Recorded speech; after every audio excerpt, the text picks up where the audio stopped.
સ્વામિનારાયણ ભગવાનની જય. નમસ્તે વિદ્યાર્થી મિત્રો. આજે તમે જે પ્રમાણે જાણો છો એ પ્રમાણે 24 ડિસેમ્બર, આ 24 ડિસેમ્બર એટલે કે ગ્રાહક અધિકાર દિવસ તરીકે આપણે ઓળખીએ છીએ, રાષ્ટ્રીય ગ્રાહક અધિકાર દિવસ. અને આજના જ દિવસે હવે આપણે જોવાના છીએ કે ગ્રાહકોના અધિકારો અંગે આ કાયદામાં કેવી જોગવાઈ કરેલી છે. તો હવે આપણે ભણીએ ગ્રાહકોના અધિકાર અંગેનો કાયદો. જે ગ્રાહકો માટેનો જે અધિકાર, જે સામાજિક આર્થિક કાયદામાં એક સીમાચિહ્નરૂપ કાયદો ગણી શકાય. આવો કાયદો ગ્રાહક સુરક્ષા અધિનિયમ જે 1986માં પસાર કરવામાં આવ્યો છે, જે લોકોના કહેતો ગ્રાહકોના અધિકારોનું રક્ષણ કરતો આ કાયદો છે. ગ્રાહકોના હિતમાં આ કાયદો બનાવવામાં આવેલો છે અને સૌથી વધારે પ્રગતિશીલ અને સર્વગ્રાહી આ કાયદો છે, જે નીચે મુજબની કેટલીક મહત્ત્વપૂર્ણ જોગવાઈઓ કરે છે એ વિશે આપણે હવે સમજીએ. તો પહેલી જોગવાઈ ગ્રાહક સેવા સંબંધી જે જોગવાઈ કરે છે એના ઉપર હવે આપણે જોઈએ કે ગ્રાહક સંબંધી કેવી જોગવાઈ કરે છે. તો આ કાયદા હેઠળ વેપારી માલ કે સેવાના સંદર્ભમાં, એટલે કે વેપારી માલ અને સેવાના સંદર્ભમાં ગ્રાહકની વ્યાખ્યા નીચે મુજબ આપવામાં આવી છે. જો કોઈ પણ કાયદો હોય તો એની અંદર જે શબ્દનો ઉલ્લેખ કરાયો હોય તો એ શબ્દની વ્યાખ્યા પણ આપવામાં આવતી હોય છે કે ગ્રાહક કોને ગણવામાં આવશે.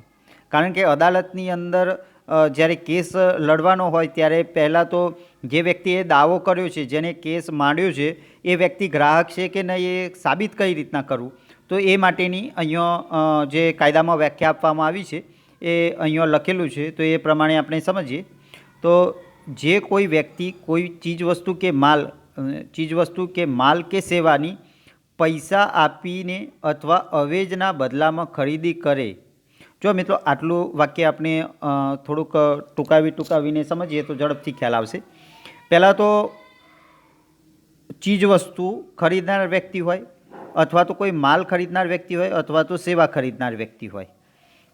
જો ચીજવસ્તુમાં જે તૈયાર થયેલી વસ્તુ હોય ને એના માટે ચીજવસ્તુ શબ્દ વપરાય. માલ એટલે કાચો રો મટીરિયલ. સમજો કે તમે બજારમાંથી દળેલો લોટ લાવ્યો અને એ ઘરમાં એમાંથી રોટલી બનાવવાના, તો એ માલમાં ભાગ આવે. એ રીતના સેવા એટલે ડાક્ટરી સેવા છે, અથવા તો બેન્કિંગ સેવા છે, અથવા તો વીમા ઇન્સ્યોરન્સ સેવા છે.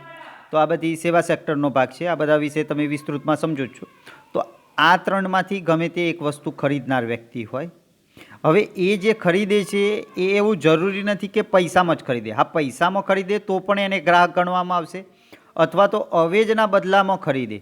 હવે અવેજના બદલામાં ખરીદે એ માટે પાછલા ભાગમાં મેં ઉદાહરણ તમને આપી ચૂક્યો છું કે કોઈક સોનાની વસ્તુ ખરીદવી હોય અને એના બદલામાં જૂના દાગીના આપી અને સોનાની નવી વસ્તુ ખરીદવામાં આવે તો એ અવેજમાં ખરીદ્યું કહેવાય.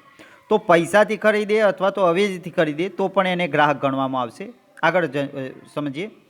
તો અવેજના બદલામાં ખરીદી કરે અથવા વસ્તુ કે સેવા અથવા બદલ કિંમત ચૂકવવાની વ્યક્તિ બાંયધરી આપીને અથવા તો અંશતઃ કિંમત ચૂકવીને મેળવે કે અંશતઃ બાકી રકમ ચૂકવીને બાંયધરી આપીને તે વસ્તુ કે સેવા મેળવે છે તે વ્યક્તિ. તો અહીંયા એ પણ સ્પષ્ટ કરી દેવામાં આવ્યું છે કે પૈસા આપ્યા ના હોય. ઘણી વખતે કેવું થાય કે વસ્તુ ખરીદે છે, એ વસ્તુ ખરીદવાની એને ફક્ત બાંયધરી આપી છે કે આ વસ્તુ હું મારા ઘેર લઈ જાઉં છું અને 1 મહિના પછી તમને ભાવ ચૂકવીશ. ઘણી વખતે આપણે જાણીએ છીએ કે જે માર્કેટની અંદર ક્રેડિટ ઉપર માલ સામાન આપવામાં આવતો હોય છે. હવે ક્રેડિટ ઉપર સમજો કે કોઈક માલ સામાન લાવ્યો, ઓવન લાવ્યો, આપણે ઉદાહરણમાં સમજીએ. હવે એ જે ઓવન લાવ્યો, હવે ઘેર લાવી અને એક પ્રકારે બાંયધરી આપી વેપારીને, અને વેપારી જાણતો હતો એ ગ્રાહકને કે હા ભાઈ આ વ્યક્તિના પૈસા ડૂલ નહીં થઈ જાય, એ પૈસા મળવાના જ છે. તો એ જ્યારે એ રીતના જ્યારે કોઈક વસ્તુ ખરીદશે અને એ રીતના ફક્ત બાંયધરી આપી છે, પૈસા આપ્યા નથી, અને જ્યારે એ ઘેર ઓવન લાવ્યો અને વિસ્ફોટ થયો. હવે વિસ્ફોટ થયો અને કોઈક વ્યક્તિઓ દાઝી ગયા કે ગમે તે આવું કંઈક થયું, તો એવા સંજોગોમાં પણ ગ્રાહક સુરક્ષામાંથી એ વ્યક્તિ દાદ માગી શકશે કે ભાઈ આ વ્યક્તિએ ખોટી વસ્તુ મને પકડાવી છે. એ વખતે જે વેપારી હશે એવું નહીં કહી શકે કે ભાઈ આ વ્યક્તિએ તો પૈસા જ નથી ચૂકવ્યા. એટલે કે ફક્ત બાંયધરી આપી હોય તો પણ એને ગ્રાહક ગણવામાં આવશે. હવે સમજો કે બાંયધરી આપી, સંપૂર્ણ પૈસા નથી ચૂકવ્યા એવો મતલબ થાય બાંયધરીનો, પરંતુ ઘણી વખતે અંશત કિંમત ચૂકવી હોય, એટલે કે સમજો કે 10,000ની વસ્તુ હોય, 5,000 રૂપિયા કિંમત ચૂકવી દીધી અને 5,000 રૂપિયા એને ચૂકવવાનો વાયદો કર્યો, એટલે કે બાંયધરી આપી કે ભાઈ હવે બાકીના 5,000 રૂપિયા છે એ હું 1 મહિના પછી ચૂકવીશ, તો પણ એ વ્યક્તિને ગ્રાહક ગણવામાં આવશે. તો આ રીતના વ્યાખ્યા થઈ. આગળ જોઈએ, હપ્તામાં ચૂકવણી કરીને અથવા ભાડા ખરીદી પદ્ધતિ હેઠળ કોઈ માલ કિંમત ચૂકવીને ખરીદે અથવા સેવા ભાડે રાખે અથવા સેવા મેળવે અને તે માલને વ્યક્તિ કે તેનો કોઈપણ વ્યક્તિ ઉપયોગ કરે કે સેવાનો લાભ મેળવે છે તે ગ્રાહક છે. જો અહીંયા એ પણ સ્પષ્ટતા કરી છે કે ઘણી વખતે હપ્તામાં ખરીદી કરવામાં આવે છે. અત્યારે આપણે જોઈએ છીએ કે ઘણી વખતે મોબાઈલ વ્યક્તિને લેવો હોય તો 15,000 રૂપિયા એકસાથે કાઢી ના શકાય. 15-20,000નો મોબાઈલ ગમતો હોય એવો, તો એ વ્યક્તિ શું કરશે કે કોઈક લોન લઈ લેશે અથવા તો હપ્તો કરશે કે ભાઈ દર મહિને હું 1,000 રૂપિયા જમા કરાવીશ એમ 15 મહિના સુધી. તો એ હપ્તાથી ખરીદી કરી કહેવાય કે હા, એને હપ્તા અથવા તો બેંકમાં EMI કહેવામાં આવશે, EMI. તો EMIથી ખરીદી કરે તો પણ એને ગ્રાહક ગણવામાં આવશે. સાથે સાથે એ પણ કહેવામાં આવ્યું છે કે ભાડા ખરીદી કરે, એટલે ઘણી વખતે કેવું હોય કે વસ્તુ જે ખરીદવામાં આવ્યું ફક્ત ભાડું જ ચૂકવવાનું વાત થઈ હોય કે આ વસ્તુ હું 1 મહિના સુધી વાપરીશ અને એનું ભાડું ચૂકવીશ. ઉદાહરણ તરીકે સમજો કે કોઈક મંડપ વાળા વ્યક્તિ જોડેથી ઉનાળામાં લગ્ન પ્રસંગ માટે કૂલર લાવવામાં આવે, તો જે કૂલર છે એ 1 દિવસનું ભાડું એને નક્કી કર્યું કે ભાઈ 1 દિવસનું 200 રૂપિયા ભાડા લેખે ગણવામાં આવશે. તો એ લગ્ન પ્રસંગ માટે 5 કૂલરની જરૂર છે, તો 1,000 રૂપિયા ભાડું આપી અને 1 દિવસ માટે 5 કૂલર એ ઘરમાં લાવી અને જે લગ્ન પ્રસંગ પૂરતું એ વાપરશે. તો આવી ભાડા ખરીદી કરનાર વ્યક્તિ હોય તો પણ એને ગ્રાહક ગણવામાં આવશે. તો આ બધી ગ્રાહકના સંદર્ભમાં વાત કરવામાં આવી છે. તો આ રીતના ભાડેથી ખરીદી કરે કોઈક સેવા અથવા તો કોઈક વસ્તુની, તો પણ એને ગ્રાહક ગણવામાં આવશે. આગળ વધીએ.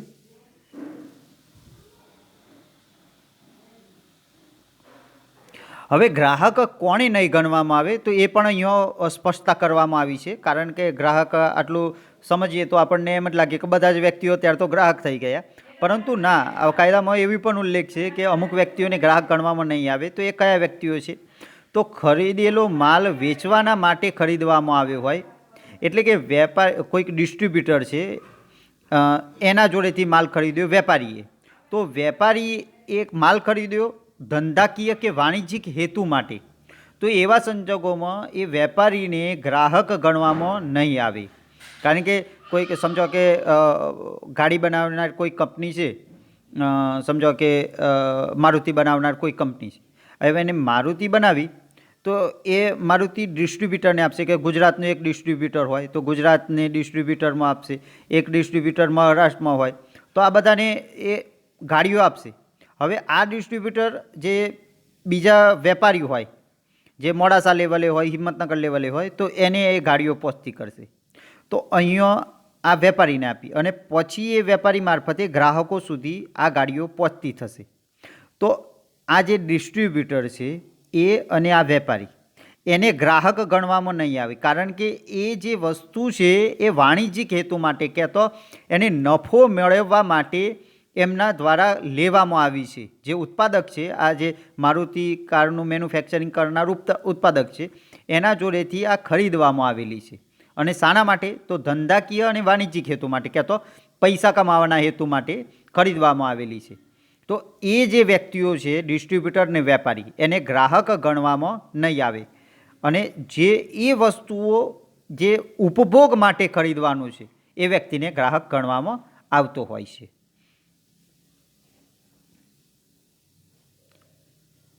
હેતુ માટે આવો માલ કે પછી આગળ વ્યાખ્યા આપી કે સેવા વિના મૂલ્યે પૂરી પાડવામાં આવતી હોય કે કોઈ અંગત કરાર હેઠળ સેવા મેળવવામાં કે પૂરી પાડવામાં આવતી હોય તો તેવી સેવાનો સમાવેશ કાયદામાં થતો નથી, રક્ષણને પાત્ર નથી. તો અહીંયા બીજી વાત કરી કે સેવા વિનામૂલ્યે ખરીદવામાં આવે. ઉદાહરણ તરીકે ઘણી વખતે ઘણા ધર્મશાળાઓ હોય તો એમાં મફતમાં વ્યક્તિને રોકાવા માટેની સગવડ આપવામાં આવે છે.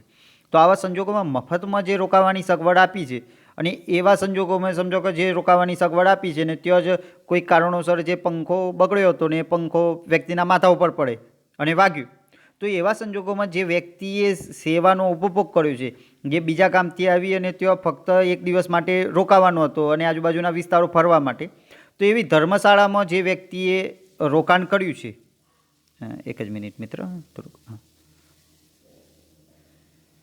તો એવે જે વ્યક્તિએ રોકાણ કર્યું છે તો એવા વ્યક્તિએ સેવા વિના મૂલ્યે લીધેલી છે, તો એવા વ્યક્તિને પણ ગ્રાહક ગણવામાં નહીં આવે.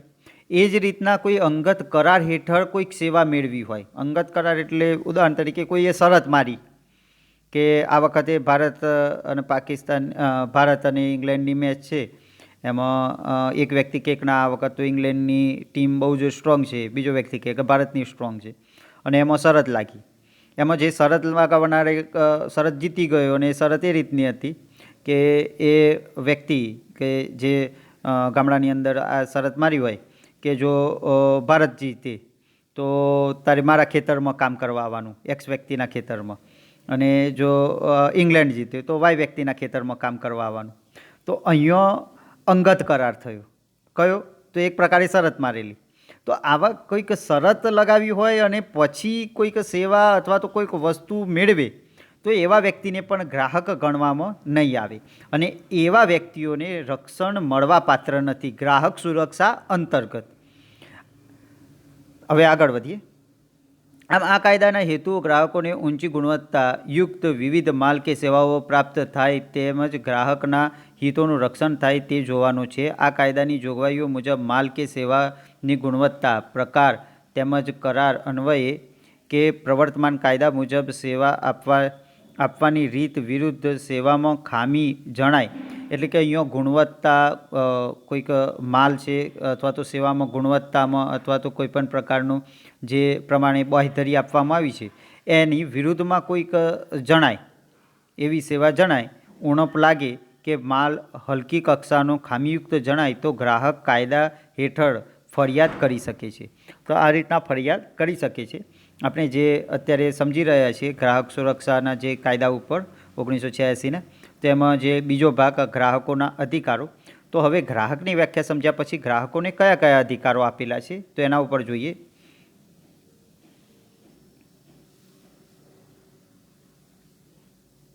બજારમાં મળતી વૈવિધ્યપૂર્ણ અનેક વસ્તુઓની જાણકારીના અભાવે ગ્રાહક વસ્તુઓની સાચી પસંદગીમાં ભૂલ કરે છે અને પોતે ખર્ચેલા નાણાંની પૂરું વળતર મેળવી શકતું નથી.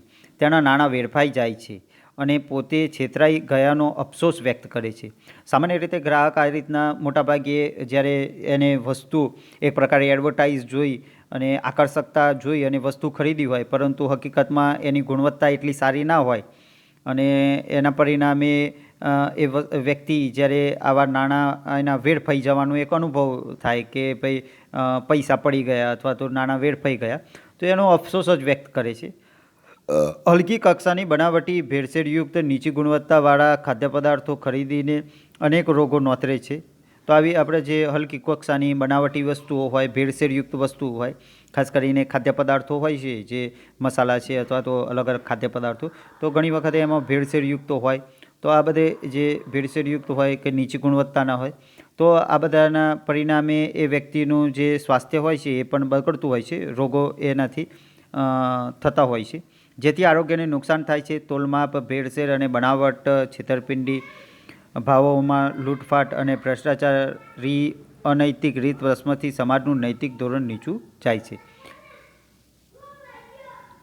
ઉત્પાદકો, વેપારીઓ બંને પોતાની ઉત્પાદિત ચીજવસ્તુઓના ભાવ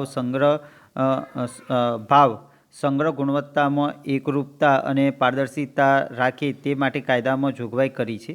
તો ઉત્પાદકો અને વેપારીઓ જે ઉત્પાદન કરે છે એમાં ચીજવસ્તુઓના ભાવ એક પ્રકારે સ્થિર રાખવામાં આવે એની વાત કરવામાં આવી છે. પછી સંગ્રહખોરી અટકે, એટલે કે આપણે એક પ્રકારે સંગ્રહ કરવામાં એકરૂપતા હોય, એકસાથે બધું જ સંગ્રહ કરી લે અને ભાવ ઉચકાય એવું ના થાય એ બધાની અહીંયા વાત કરવામાં આવી છે.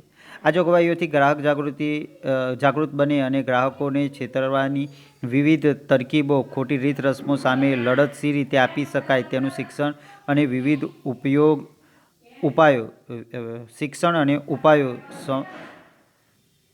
સમજ આપવાના કેટલાક અધિકારો ધારામાં આપવામાં આવ્યા છે.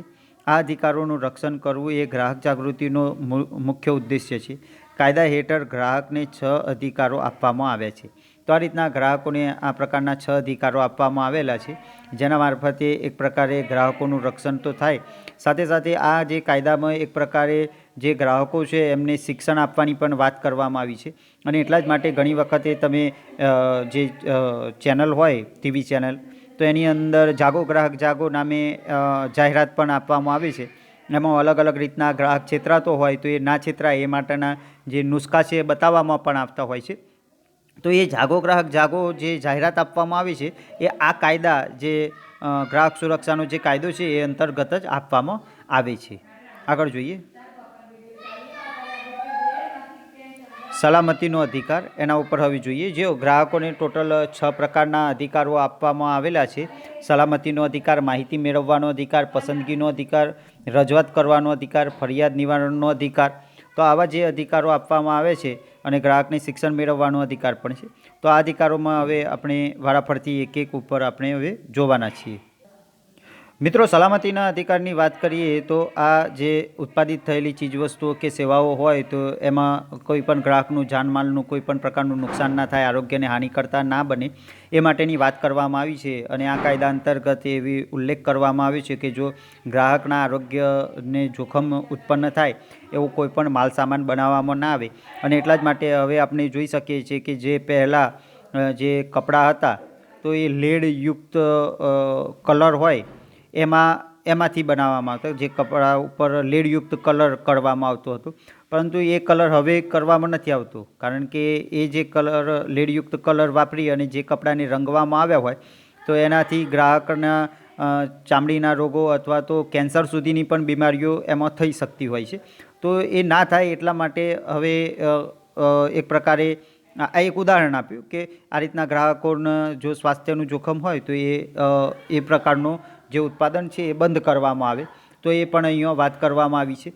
એ જ રીતના કોઈ પણ ગ્રાહક હોય તો એનો આપણે જે પર્યાવરણનું જોખમ ઉદ્ભવે, ભૌતિક પર્યાવરણ સામે પણ સુરક્ષા પ્રાપ્ત કરવાનો એને અધિકાર છે. અને એટલા જ માટે વર્ષો પહેલાં કોપર અને લેડયુક્ત બલ્બ, જે મર્ક્યુરી બલ્બ વિશેષમાં વપરાતા હતા. પરંતુ એ જે મર્ક્યુરી બલ્બ જ્યારે ઉપયોગમાં ના રહે અને એ બંધ પડી જાય ત્યારે રસ્તામાં કે ગમે ત્યાં એ ફેંકી દેવામાં આવતા હતા. તો એનાથી જે ભૌતિક પર્યાવરણ છે એને ઘણું નુકસાન થતું હતું. જે જીવ પ્રાણી માત્ર હોય તો એને પણ નુકસાન થતું હતું ને આવું બધું. તો અત્યારે એ બલ્બનું વેચાણ પણ બંધ કરી દેવામાં આવ્યું છે. તો આ રીતના સલામતીના અધિકારમાં આવા બીજા ઘણા બધા ઉદાહરણો આપણે લઈ શકીએ. તો ગ્રાહકને એક સલામતી મેળવવાનો અધિકાર છે. બીજા અધિકાર ઉપર હવે આપણે જોઈએ, માહિતી મેળવવાના અધિકારની જો આપણે વાત કરીએ તો ગ્રાહકોને માહિતી મેળવવાનો અધિકાર છે ને એ પ્રમાણે કોઈપણ માલ કે સેવાની ગુણવત્તા બાબતે જથ્થો એટલે કેટલા કિલો વજન છે, કોઈક પ્રવાહી હોય તો કેટલા લીટર પ્રવાહી છે, એ બાબતની એને પછી આ બધી માહિતી મેળવવાનો અધિકાર છે. તો પહેલી ગુણવત્તા કેવી છે, એનો જથ્થો કેટલો છે, ક્ષમતા કેવી છે, કોઈક વસ્તુ હોય, કોઈક ઇલેક્ટ્રિક મોટર હોય, ઇલેક્ટ્રિક પંપ, તો એની ક્ષમતા કેટલી છે એ જાણવાનું. એટલે બધાનું દરેક જે પ્રોડક્ટ છે એ બધા માટે લાગુ નથી પડતી, પરંતુ આમ છતાંય જે પ્રોડક્ટ જે ગુણધર્મો ધરાવતી હોય તો એ બધું અહીંયા જાણવાનો અધિકાર છે. પછી શુદ્ધતા કેવી છે, એનો ધારાધોરણ કેવા છે, કેટલો સમય જીવંત રહી શકે એમ છે, કેટલો સમય વાપરી શકાય એમ છે, વપરાશ મેળવવાનો અધિકાર, કિંમત એની કેટલી છે. તો આ બધું જાણવાનો એને અધિકાર છે. આ ખરીદી કરતાં પહેલાં આટલું બધું જાણવાનો અધિકાર છે. અને આ બધું એટલા જ માટે આપણે જાણીએ છીએ કે અત્યારે જે પણ કોઈ બજારમાં તૈયાર પેકિંગ ફૂડ મળતું હોય તો એના ઉપર આ બધી જ વિગતો લખવામાં આવી હોય છે. કોઈક ખાદ્ય પદાર્થ હોય તો એમાંથી કેટલી કેલરીઝ મળવાની છે, કયા કયા પદાર્થો અંદર ઉમેરી અને કઈ રીતના તૈયાર કરવામાં આવે છે એ દરેક બાબતોનો ઉલ્લેખ અંદર કરવામાં આવતો હોય છે અને એનાથી વેપારીઓની જે ગેરરીતિ કે ભ્રષ્ટ રીત રસમોથી ગ્રાહક બચી શકે છે. આ માહિતી મેળવવાના અધિકાર દ્વારા ગ્રાહક શાણપણ અને જવાબદારીપૂર્વકનું વર્તન કરવા પ્રેરાય છે. આ જવાબદારીપૂર્વકનું વર્તન ગ્રાહક કરી શકે છે અને આપણે જાણીએ છીએ કે જે ખાદ્ય પદાર્થો હોય તો એના ઉપર એક્સપાયરી ડેટ પણ લખવામાં આવતી હોય છે. એ જ રીતના કોઈક મેડિકલની કોઈક દવા હોય તો એના ઉપર પણ એક્સપાયરી ડેટ લખવામાં આવતી હોય છે. તો એક પ્રકારે આ જે ગ્રાહક એક શાણપણા પ્રકારનો એ પોતે વર્તન ક્યારે કરી શકે જવાબદારીપૂર્વકનું કે જ્યારે આ બધું જે લખવામાં આવ્યું છે એ વાંચે. ઘણી વખતે કેવું હોય એક્સપાયરી ડેટ થઈ ગયેલી વસ્તુ પણ ગ્રાહકને પધરાવી દેવામાં આવે છતાં એ ગ્રાહક એ જોતો નથી, તો એ શાણપણાયુક્ત ગ્રાહક નથી એવું કહી શકાય. તો આ બધી માહિતી કઈ રીતના મળતી હોય છે તો જે માહિતી લેબલમાંથી મળતી હોય છે, પેકિંગમાંથી મળતી હોય છે, જે ઉપર સ્ટીકર ચોંટાડવામાં આવ્યું છે અથવા તો પેકિંગ ઉપર જે લખવામાં આવ્યું છે એના પરથી મળતી હોય છે. આ ઉપરાંત ગ્રાહકને લોભાવવા માટે જાહેર ખબરો આપવામાં આવી છે. તો એમાં પણ ઝીણા અક્ષરે ઘણી વખતે વર્તમાનપત્ર હોય તો એમાં પણ લખેલું હોય છે કે આ પ્રોડક્ટમાં આ રીતના ફાયદો થવાનો છે કે અથવા તો આવી એની ક્ષમતા છે. પછી ભાવપત્રકો દ્વારા, સરકારી જાહેર ખબરો દ્વારા અથવા તો અહેવાલો દ્વારા આ માહિતી મળતી હોય છે. તો ગ્રાહકનો બીજો અધિકાર હતો માહિતી મેળવવાનો અધિકાર. ત્રીજા અધિકારની જો વાત કરીએ તો મિત્રો આ અધિકાર જે છે એ પસંદગીનો અધિકાર છે. કારણ કે વૈવિધ્યપૂર્ણ, કારણ કે મૂડીવાદી અર્થતંત્રમાં આપણે જાણીએ છીએ કે વૈવિધ્યપૂર્ણ અને મોજ શોખની વસ્તુઓ અનેક પ્રકારની હોય છે, વૈવિધ્યતાવાળી હોય છે, અલગ અલગ ફ્લેવરવાળી હોય છે. ખોરાક હોય તો અલગ અલગ ફ્લેવરવાળા હોય છે, અલગ અલગ વૈવિધ્યતાવાળી હોય છે, અસંખ્ય વસ્તુઓ હોય છે અને દરેક વસ્તુઓ વચ્ચે હરીફાઈ હોય છે, ભાવોમાં પણ હરીફાઈ હોય છે, ગુણવત્તાની બાબતોની પણ હોય છે. તો આ બધામાં ગુણવત્તા, હરીફાઈ, ભાવ, આ બધામાં વિવિધતાના પરિણામે વસ્તુઓ અલગ અલગ પ્રકારની હોય છે. તો ગ્રાહક એ બધી વસ્તુઓમાંથી કોઈ એક વસ્તુ પસંદગીનો પણ અધિકાર છે. એ વેપારી નક્કી નહીં કરે કે ના આ જ વસ્તુ તમારે લેવાની છે, એ ગ્રાહક નક્કી કરશે કે આ બધામાંથી આપણે કઈ વસ્તુ લેવી છે. તો પસંદગીનો અધિકાર પણ ગ્રાહકને આપવામાં આવેલો છે કાયદા અંતર્ગત. તો વસ્તુ અને સેવાઓ ખરીદવા ગ્રાહકને અધિકાર આપવામાં આવેલો છે. પસંદગીનો અધિકાર એટલે ગ્રાહકને વસ્તુ વાજબી કિંમતે સંતોષપ્રદ સેવા અને ગુણવત્તાની ખાતરી આપવાનો છે. વિવિધ પ્રકારની અનેક વસ્તુઓમાંથી ગ્રાહકને પોતાને ખૂબ જ અનુકૂળ આવતી વસ્તુઓ પસંદ કરવાની સ્વતંત્રતા આ અધિકાર આપે છે. તો આ રીતના ગ્રાહકને આ અધિકાર, પસંદગીનો અધિકાર પણ આપવામાં આવેલો છે. હવે જો આગળની વાત કરીએ તો મિત્રો આટલે સુધી જો આપણે અધિકારો જોયા એ પછી ગ્રાહકને સમજો કે કોઈક કારણોસર છેતરાયો તો એ માટે રજૂઆત કરવાનો પણ અધિકાર છે કે એ કાયદાકીય માર્ગે રજૂઆત પણ કરી શકે છે. હવે એક ગ્રાહક એકલો રજૂઆત કરવા જાય તો કાં તો વેપારી સંગઠનો દ્વારા એ સાંભળવામાં પણ ના આવે. તો આવું ના થાય એટલા માટે ગ્રાહકો હકોમાં અને ગ્રાહકોના હિતના રક્ષણ માટે ગ્રાહકોને ફરિયાદ અને હિતોના સંબંધિત બાબતોમાં યોગ્ય કક્ષાએ રજૂઆત કરવી તથા અંતે તે અંગે યોગ્ય વિચારણા કરવામાં આવે એવી વ્યવસ્થા ઊભી કરવામાં આવી છે. આ કઈ રીતના વ્યવસ્થા ઊભી કરવામાં આવી છે તો ગ્રાહક મંડળો ઊભા કરવામાં આવ્યા છે અને આ ગ્રાહક મંડળો દ્વારા આવી જે રજૂઆતો હોય છે એ એક પ્રકારે ગ્રાહકના કલ્યાણ સંબંધી વિચારણા કરી અને આ જે રજૂઆતો સાંભળવામાં આવતી હોય છે કે ગ્રાહકનું આમાં હિત કઈ રીતના થાય એ માટે.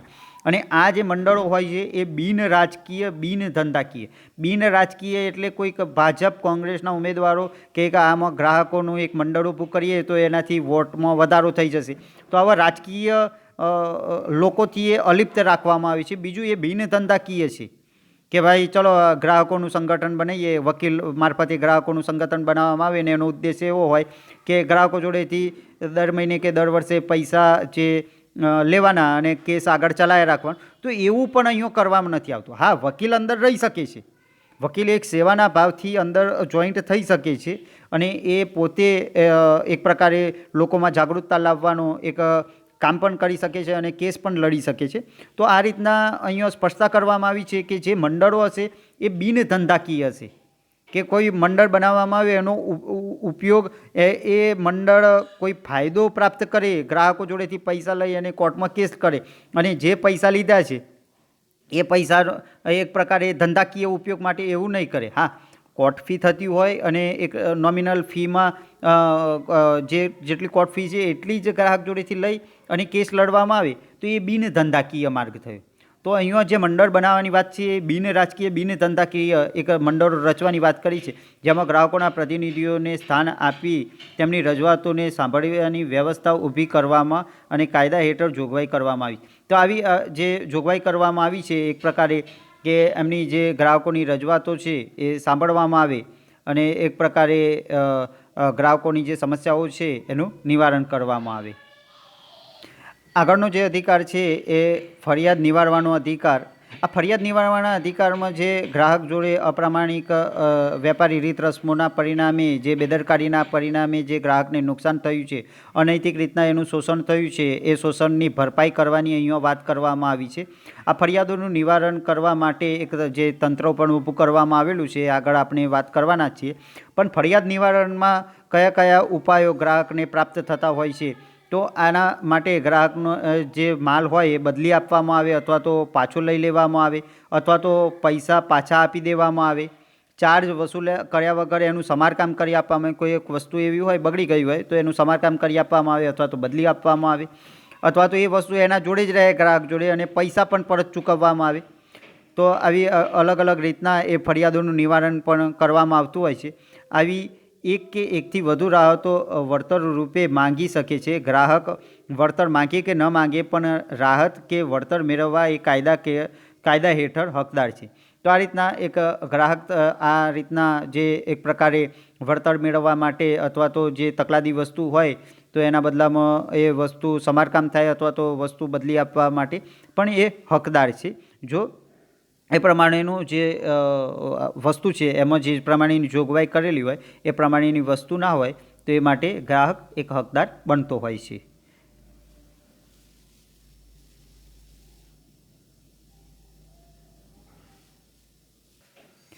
ગ્રાહકોને જે શિક્ષણ મેળવવાનો અધિકાર આપવામાં આવ્યો છે એ અધિકારની જો આપણે વાત કરીએ તો ગ્રાહકો એ એક પ્રકારે જીવનભર માહિતીસભર ગ્રાહક બનવા માટેની તમામ જાણકારી કે જ્ઞાન, ચતુરાઈ, ધૈર્ય અને કૌશલ્ય પ્રાપ્ત કરવા પ્રોત્સાહિત કરે છે. ગ્રાહકનું અજ્ઞાન ગ્રામ્ય વિસ્તારોમાં ગ્રાહકોમાં તેમના અધિકારો વિશે જાગૃતિનો અભાવ વગેરે ગ્રાહક શોષણ માટે જવાબદાર પરિબળો છે.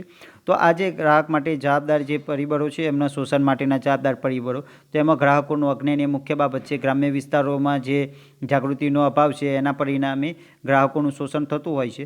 તો એ માટે જે ગ્રાહકોને માહિતી મેળવવાનો અધિકાર છે તો કઈ રીતના એમને એક પ્રકારે શિક્ષણ અથવા તો જ્ઞાન પ્રાપ્ત થઈ શકે છે, તો શાળાઓમાં અભ્યાસક્રમોમાં સ્થાન આપીને આ પુસ્તકમાં પણ આ જે સ્થાન આપવામાં આવ્યું છે ગ્રાહક સુરક્ષાનું, તો એ એક પ્રકારે ગ્રાહકના શિક્ષણની એક જાગૃતતા આવે એટલા માટે જ આપવામાં આવેલું છે. તો શાળાના અભ્યાસક્રમોમાં સ્થાન આપીને વિવિધ સંસ્થાઓની મિટિંગોમાં ગ્રાહક શિક્ષણ સંબંધી ચર્ચા સભાઓ, પ્રદર્શનો, વાર્તાલાપ, કાર્યશિબિરો દ્વારા ગ્રાહક શિક્ષણની તાલીમ પૂરી પાડીને ગ્રાહકની કુશળતા વધે તેવા પ્રયત્નો કરવા જોઈએ, જેથી બજારમાં તે જાગૃત ગ્રાહક તરીકે ફરજો અસરકારક રીતે અદા કરી શકે. એમાં ગ્રાહક શિક્ષણ મદદરૂપ બને છે. તો આ રીતના ગ્રાહકોને એક પ્રકારે શિક્ષણ આપવામાં આવે કે જેથી કરીને ગ્રાહકોનું સારામાં સારી રીતના એ પોતે માહિતગાર થાય અને ગ્રાહકોનું ઓછામાં ઓછું શોષણ થઈ શકે. ગ્રાહકોની ફરજો એના ઉપર હવે આપણે આગળના જે નેક્સ્ટ જે ભાગ હશે, ભાગ નંબર 12, અત્યારે ભાગ નંબર 11 આપણે જોયું, તો હવે ભાગ નંબર 12માં ગ્રાહકોની ફરજો એના ઉપર આપણે જોઈશું. તો અત્યારે આટલે સુધી રાખીએ છીએ. બધાને જય સ્વામિનારાયણ.